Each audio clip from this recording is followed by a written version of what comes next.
Hello everyone, welcome back to my channel. Friend, आज हम बात करेंगे how to deal with police. And for that purpose हम लोग को ये जानना होगा कि what are the right of the arrested person and illegal arrest and illegal detention कब बोला जाता है, and what are the remedies for illegal arrest and detention. मतलब अगर किसी पर्सन को इलीगली अरेस्ट किया और इलीगली डिटेन किया होने से वो आदमी क्या कर सकता है। तो आज का वीडियो इसी में ही होगा। तो सबसे पहले हम लोग ये देखते हैं कि what are the rights of the arrested person. तो सबसे पहला राइट है कि right to know the ground reason of the arrest which is given under section 50 CrPC. मतलब एक पर्सन का राइट है ये जानने का कि उसको कौन सा ग्राउंड, कौन सा रीजन में अरेस्ट कर रहा है और किया गया है। And the second one is the right to inform a relative or a friend of the arrested person, which is given under section 50 of CRPC. मतलब एक पर्सन का ये भी राइट है कि अगर वो अरेस्ट होता है तो उसका रिलेटिव्स, अगर रिलेटिव्स और अगर रिलेटिव्स नहीं है तो उसका फ्रेंड को इन्फॉर्म कर देना है, और ये कम्युनिकेट पुलिस के द्वारा होगा बाय मीन्स ऑफ फोन या अरेस्टेड पर्सन के घर जाकर। Third one is the right to consult a lawyer, which is given under Article 22 Clause 1 and Section 41D and Section 303 of CRPC. मतलब यहाँ हर अरेस्टेड पर्सन का राइट है कि उसका लॉयर से वो कंसल्ट करने का, और ये राइट जो regardless of his type of crime उसको दिया जाता है। Fourth one is the right to get free legal aid, which is given under Article 39A, Article 21 and Section 304 of CRPC. तो यहाँ एक पर्सन का राइट है, एक अरेस्टेड पर्सन और एक्यूज पर्सन का राइट है कि अगर वो फाइनेंशियली वीक है और अगर वो एडवोकेट एफोर्ड नहीं कर पा रहा है अपना डिफेंस के लिए, तो अंडर दिस राइट वो एक एडवोकेट अप्रोच कर सकता है अपने स्टेट में। तो ये राइट के बारे में पर्टिकुलर, ये राइट के बारे में मैंने ऑलरेडी एक वीडियो बना दिया है, बना के रखा है, जहाँ में हम डिटेल इसका बारे में एक्सप्लेन किया है, जहाँ पे आप कहाँ में जाके ये राइट को अप्लाई कर सकता है और क्या क्या प्रोसीड्यूर्स है। तो इसका लिंक जो हम नीचे बिलो में दे देगा, तो आप लोग एक बार जाके देख लीजिएगा जो नहीं देखा है। तो फॉर दिस ये वीडियो का पर्पस के लिए बता दूं, जो फाइनेंशियली वीक है, जो एडवोकेट का सर्विस एफोर्ड नहीं कर पाता है, तो अंडर दिस राइट आप लोग को एडवोकेट का सर्विस को फ्री ऑफ कॉस्ट में दिया जाएगा। And the fifth one is the right to be informed about bail if the offence is bailable, which is given under section 50 clause 2 of CRPC. मतलब एक एक्यूज पर्सन का ये भी right है कि जानने का कि वो बेल अप्लाई कर सकते हैं अगर उसका ऑफेंस बेलेबल ऑफेंस हुआ तो। एंड बेलेबल ऑफेंस जो less serious nature of crime को बोलता है। फॉर एग्जाम्पल पब्लिक न्यूशन करना हो गया या सिंपल हर्ट हो गया, एंड यहाँ बेल आप पुलिस स्टेशन में जाके अप्लाई कर सकता है कुछ बेल बॉन्ड पे करके। एंड बेल बॉन्ड जो ये डिफरेंट होता है डिफरेंट पुलिस स्टेशन में। तो ये राइट इतना ही बोलता है कि एक पर्सन का राइट है कि जानने का कि बेल अप्लाई कर सकते हैं अगर उसका बेलेबल, अगर उसका ऑफेंस जो बेलेबल ऑफेंस है तो। और बेलेबल ऑफेंस जो सिंपल हर्ट या पब्लिक न्यूसेंस होता है वो लोग को बोलता है। Sixth पे है right to produce before magistrate within 24 hours of arrest, which is given under Article 22 Clause 2, Section 55, Section 57 and Section 76 of CRPC। मतलब एक पर्सन को अरेस्ट करने के बाद विदिन 24 आवर्स मजिस्ट्रेट के नियरेस्ट मजिस्ट्रेट के पास में प्रोड्यूस करना होगा, चाहे वो पर्सन वारंट और विदाउट वारंट अरेस्ट भी क्यों ना हुआ हो। और also arrested person should not be detained more than 24 hours। और ये जो टाइम ड्यूरेशन नेसेसरी हुआ, जो जर्नी प्लेस जहाँ से वो पर्सन को अरेस्ट किया और मजिस्ट्रेट के पास में ले जाने तक जो जर्नी का टाइम लगा उसको 24 आवर्स में इंक्लूड नहीं करेगा। बट अगर एक पर्सन को प्रिवेंशन डिटेंशन लॉ के अंदर में अरेस्ट हुआ और वो person while arresting being an enemy alien हुआ, तो ये 24 आवर्स एप्लीकेबल नहीं होगा। सेवेंथ में है right to be examine by the medical practitioner at the request of the arrested person which is given under 54 of CrPC. तो यहाँ में एक अरेस्टेड पर्सन का राइट है कि अगर वो किसी मेडिकल प्रैक्टिशनर से एग्जामिन कराना चाहे तो करा सकता है, और ये एग्जामिन जो मजिस्ट्रेट के पास जाते वक्त या ड्यूरिंग इंट्रोगेशन इन कस्टडी पे भी आप करा सकता है, और ये राइट बहुत ही यूजफुल है। फॉर एग्जांपल किसी पर्सन को ड्रिंक एंड ड्राइव केस में अरेस्ट कर दिया जबकि वो ड्रिंक नहीं करता था, तो under this right he can prove his innocent, right. तो ये बहुत ही एक इम्पोर्टेंट राइट है। 8th में है right to meet an advocate of his choice during interrogation. In simple word हमने बहुत सा मूवी में देखता है ना, जब किसी अरेस्टेड पर्सन को कुछ इंट्रोगेशन कर रहा होता है तो बोलता है कि I want to meet my advocate. तो यही है, अगर किसी इंट्रोगेशन टाइम पे या जब आप कस्टडी में है तो आपके पास राइट है कि आप एडवोकेट अपना एडवोकेट को मिल सकता है। 9th पे है राइट टू फेयर ट्रायल, मतलब विदाउट एनी पर्सनैलिटी किसी भी पर्सन का ट्रायल फेयर होना है इन कोर्ट में, ये बोला जाता है। बोथ साइड का बात को सुन के ही जजमेंट को पास करना है। अंडर दिस राइट ये बोला जाता है हर एक्यूज और हर विक्टिम का ये राइट है कि उसका ट्रायल जो फेयर हो। एंड 10th में है right to remain silent which is given under article 20 clause 3। यहाँ ये राइट ये बोलता है कि एक एक्यूज जो कस्टडी में है और एक एक्यूज जो कोर्ट में खड़ा कर रहा है उसका पूरा राइट है कि चुप रहने का, उसका राइट है कि क्वेश्चन का आंसर दे या ना दे। उसको पुलिस और कोर्ट कंपेल नहीं कर सकता स्टेटमेंट एंड कन्फेशन देने के लिए। तो इन सिंपल वर्ड कोई भी एक्यूज अगर कुछ बोलना नहीं चाहता इन कस्टडी और इन कोर्ट तो उसको कोई भी कंपेल नहीं कर सकता है स्टेटमेंट और कन्फेशन देने के लिए।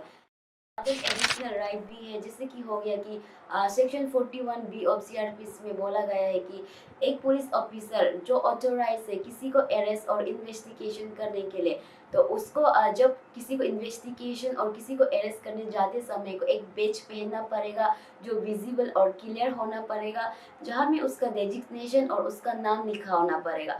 तो अगर जस्ट इन केस किसी पर्सन को इन्वेस्टिगेशन पूछताछ करने के लिए आया या किसी को अरेस्ट करने आया बोलने से वो पर्सन पूछ सकता है कि वेयर इज योर बेच बोल के, तो ये भी एक राइट है किसी भी पर्सन का। कुछ स्पेशल प्रोटेक्शन दे के रखा है फीमेल एक्यूज को जब उसको अरेस्ट करने जाता है, जैसे कि हो गया जब फीमेल एक्यूज को अरेस्ट करने जाता है तो एक लेडी कांस्टेबल ज़रूर होना पड़ेगा, और उसके बाद after sunset and before sunrise एक फीमेल एक्यूज को अरेस्ट नहीं कर सकता है। पर ये अरेस्ट को एक किसी स्पेशल केस में अरेस्ट कर सकते हैं जो कि स्पेशल परमिशन लेना पड़ेगा मजिस्ट्रेट को। और एक स्पेशल केस बोलने से जैसे कि हो गया अगर पुलिस लोग को लग रहा है कि वो फीमेल एक्यूज वो प्लेस ऑफ स्टे को छोड़ के कहीं और जा रहा है या कुछ और वो सीरियस क्राइम कमिट करने जा रहा है, ऐसा बोलने से उसको अरेस्ट कर सकता है आफ्टर सनसेट और बिफोर सनराइज। पर वो अरेस्ट को भी मजिस्ट्रेट से परमिशन लेके ही करना पड़ेगा। But at that point also वो जो लेडी कांस्टेबल जो मैंडेटरी रहेगा उसको एनी हाउ लेडी कांस्टेबल होके ही अरेस्ट करना पड़ेगा। Additional information, if you are in par with your partner and doing nothing illegal and but police आपको आपका पेरेंट्स का नंबर मांग रहे to inform you and your partner, तो आप देने से मना कर सकता है जब अगर आप दोनों एडल्ट हो और आप दोनों कुछ भी इलीगल चीज़ नहीं कर रहा हो तो आप इसमें मना कर सकते हैं पुलिस को देने का, since you both are adult और आप लोग कुछ इलीगल चीज़ नहीं कर रहा है। पर अगर आप लोग कुछ इलीगल चीज़ कर रहा है बोलने से पुलिस के पास पूरा राइट है कि आपको अरेस्ट करने का।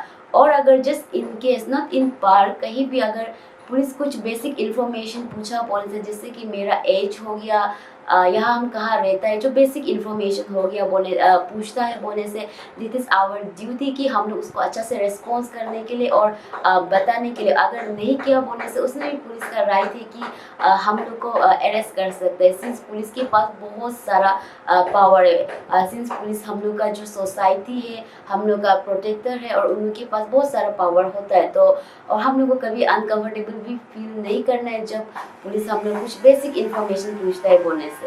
तो ये सब था अरेस्टेड पर्सन का right which is fundamental right, and ये राइट विक्टिम के साथ ही साथ एक्यूज को भी दिया जाता है, सिंस हम लोग का लॉ का प्रिंसिपल ये बोलता है कि accused is innocent until proven guilty.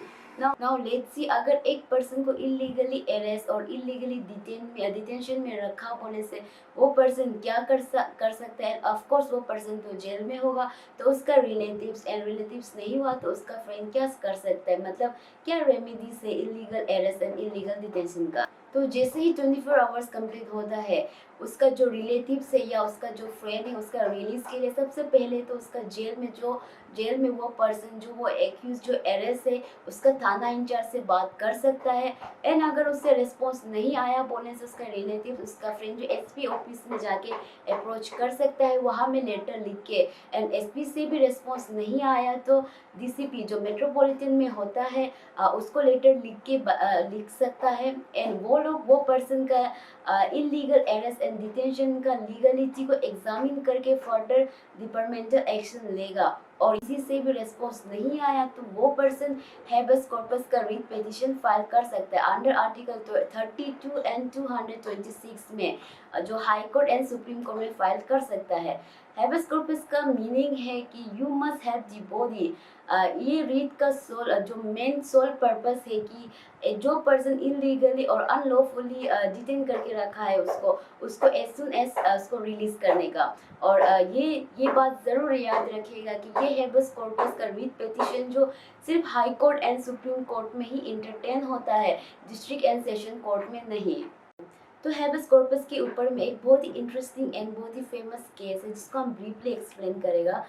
तो इसमें एक मणिपुर बेस्ड एक्टिविस्ट जिसने अपने फेसबुक पोस्ट में क्रिटिसाइज किया था use of cow dung as a Covid cure बोल के। तो यहाँ कुछ local and other political leaders ने कंप्लेंट फाइल किया which leading to his arrest. उसके बाद कुछ दिन के बाद में उसको बेल मिल गया था बाय द लोकल कोर्ट।